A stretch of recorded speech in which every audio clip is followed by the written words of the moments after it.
Assalamualaikum warahmatullahi wabarakatuh. Alhamdulillah kita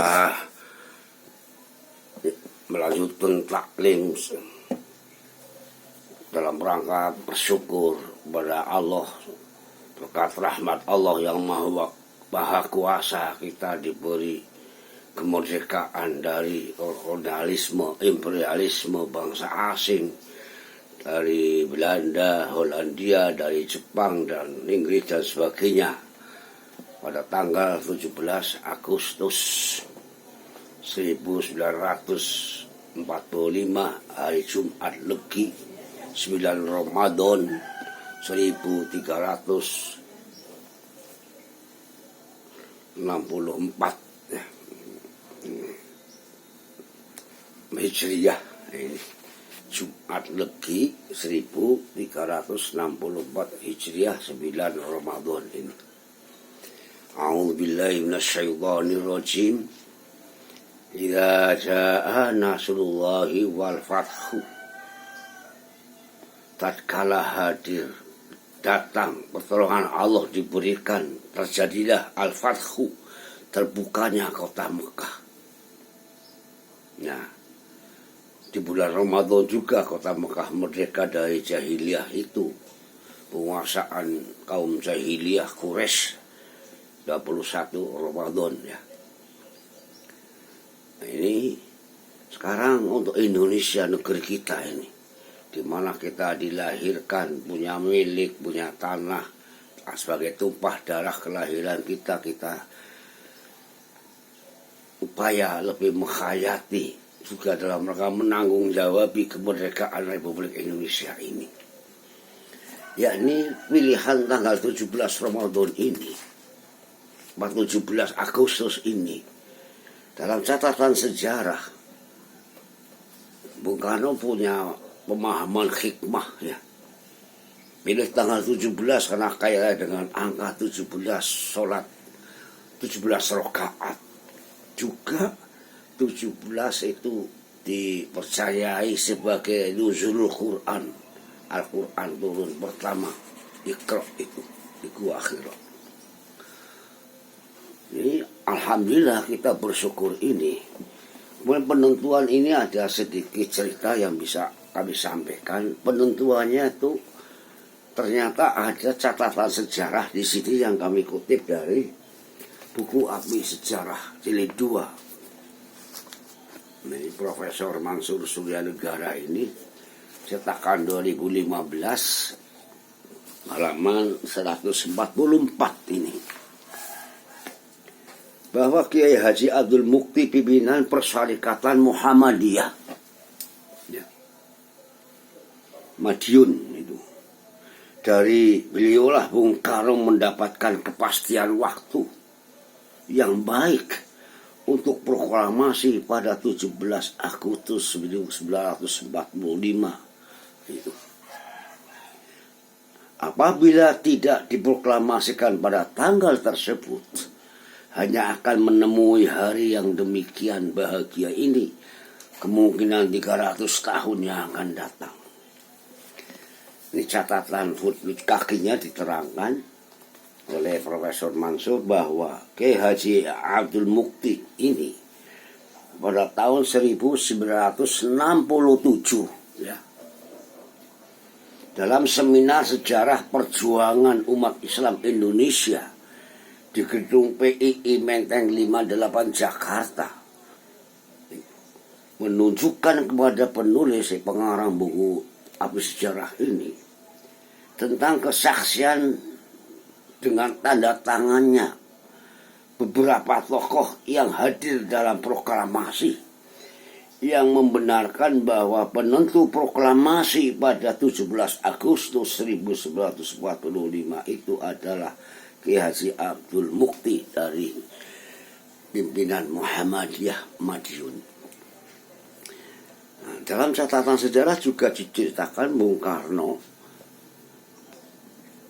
datang ke berbagai macam ulama, buka masyarakat waktu itu, orang-orang alim dan orang-orang yang dianggap pintar, ya itu istilahnya, termasuk ini kakak Raden Ajeng Kartini dijumpainya utusan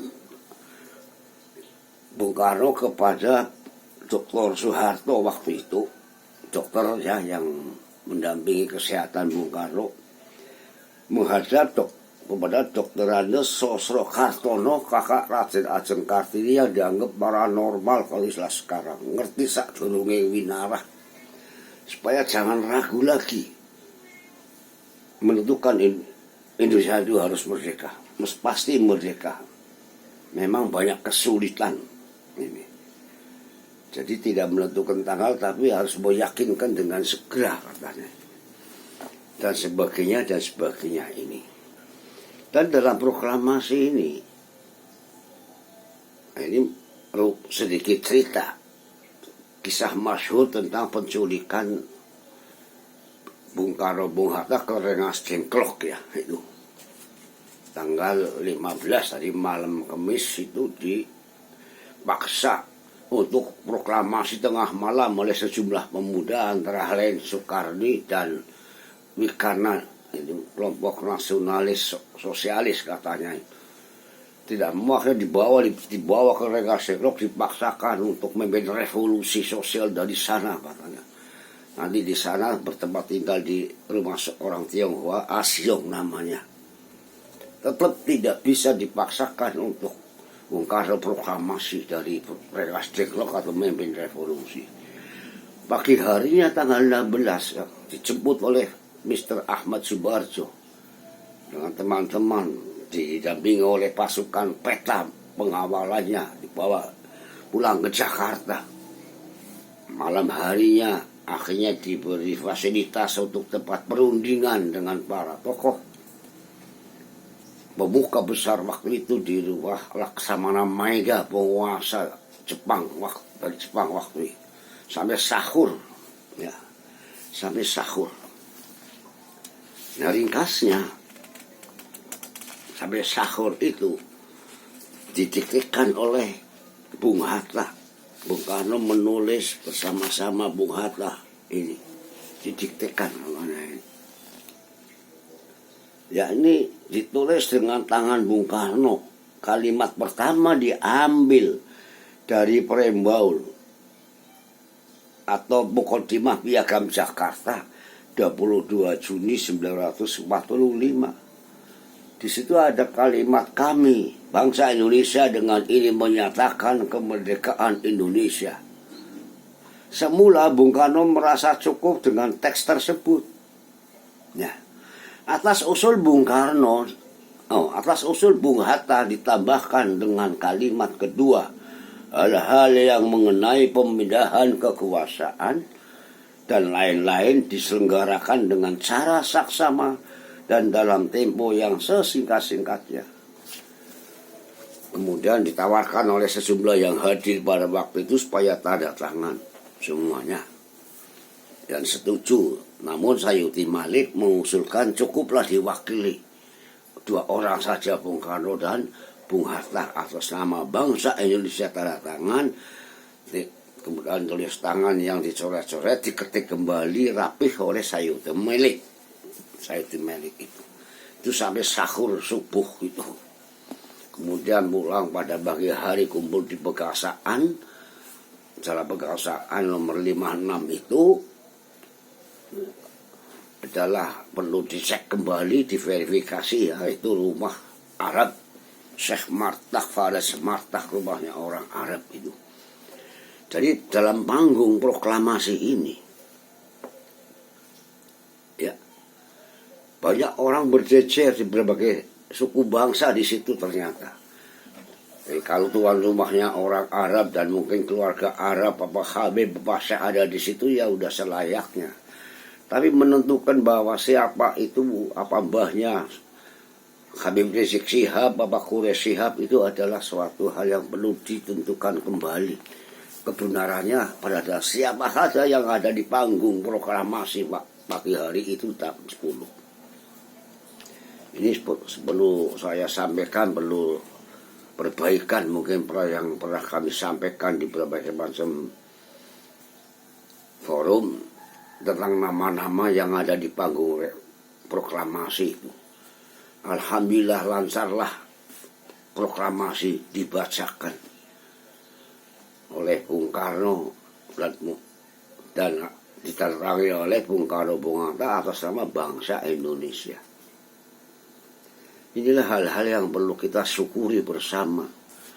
Walaupun setelah itu perjuangannya masih lama, besar, sampai tahun-tahun revolusi disebutkan, nanti berganti lagi menjadi negara Republik Indonesia Serikat, katanya RIS itu. Itulah tahun 1949 ya. Sehingga Bung Karno menurut Belanda hanya diakui sebagai Presiden Republik Indonesia Serikat. Kemudian nanti 6 bulan kemudian, Agustus 1750 itu, nanti integral negara Kesatuan Republik Indonesia kembali. Sehingga ada yang nyebut katanya Indonesia proklamasinya 2 kali. Proklamasi merdeka 45 dari penjajahan, kemudian 17 Agustus nanti di bulan tahun 50 itu proklamasi lagi negara Kesatuan Republik Indonesia, yang waktu itu ada 2 presiden. Bung Karno sebagai Presiden Republik Indonesia Serikat, di luar serikat di Indonesia presidennya Mr. Assaat. Ada yang disebut itu sebagai acting pejabat presiden. Itulah liku-liku seninya sejarah kita. Dan saya bersyukurlah kepada Allah kita Subhanahu wa ta'ala, bertanggung jawab bagaimana kita mengelola negeri ini. Jadi alhamdulillah kita berdoa, mudah-mudahan negeri kita ini baldah thayyibah, negeri yang bagus, toto tentem karto raharjo, mendapat ampunan Allah yang Maha Kuasa. Sebagaimana dalam mukadimah kita ini, atas berkat rahmat Allah yang Maha Kuasa, kita ini merdeka.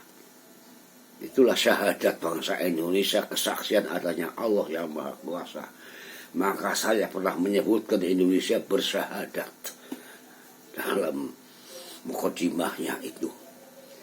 Jadi saya cukupkan mungkin nanti soal merah dan putih ini bendera ya. Mungkin akan kami terangkan suatu saat, kami membantu untuk upaya memberikan tambahan wawasan mungkin kepada yang tidak sempat membaca rinciannya tentang hikmah merah dan putih itu. Rabbana zidna ilma nafi'an wa fahman sahihan wa amalan salihan makbulan birahmatika ya Allah. Amin. Barakallah. Assalamualaikum warahmatullahi wabarakatuh.